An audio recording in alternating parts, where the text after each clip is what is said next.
recommendations. Um, so I vote yes. Okay. Mr. Terry. Okay. I won't be as long-winded as these guys, but what I will say is to explain to you where I am.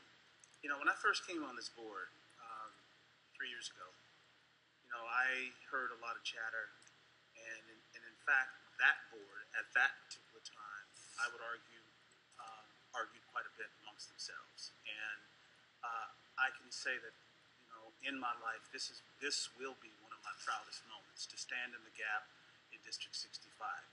I'm not looking for you to agree with every decision that I make, because I represent in my view, I represent every child in this district.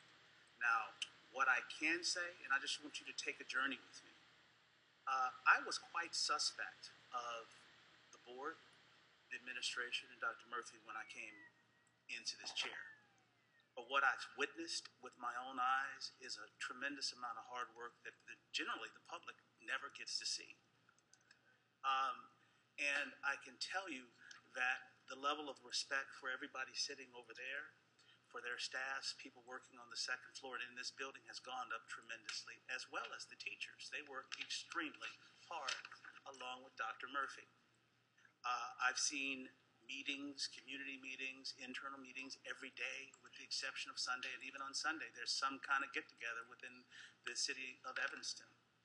I have witnessed, which I think I have a high level of demand in being on the finance committee, in this committee, seeing some things that was produced that I necessarily wasn't happy with. And what I saw with my own eyes was how quickly Dr. Murphy and his staff responded to the inquiries and the pushing coming from me and the other board members.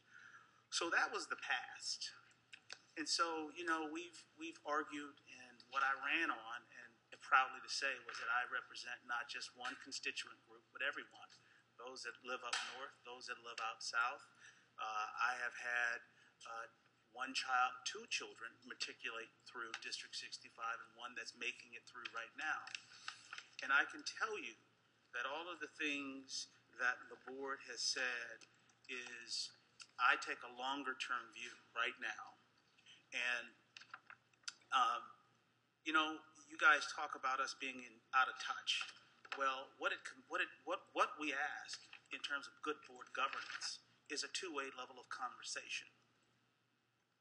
You know, the conversation can't always listen.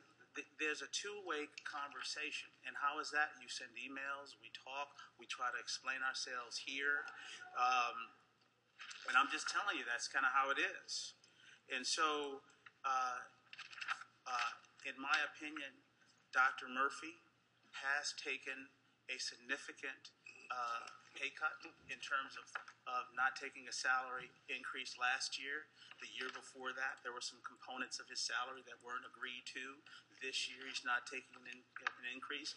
And so, you know, the notion that we're not going to have a superintendent, and therefore we're at risk, is just something that I just don't understand, because we're going to have a superintendent at some point. I choose Dr. Murphy. Now, why? Well, if you look at the performance of this district, and I'm sorry, at the end of the day, if my child's school is not performing, I'm pretty upset.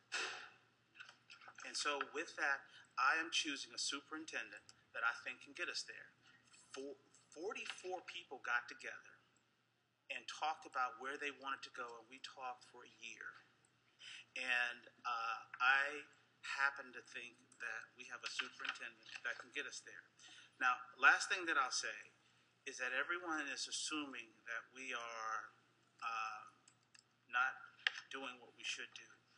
In fact, the teachers have a contract of 4 years, and people talk about that you should wait.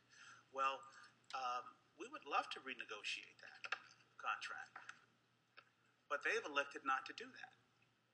Now, you wait, they've waited until the end, because if we don't agree, there is the threat of a strike.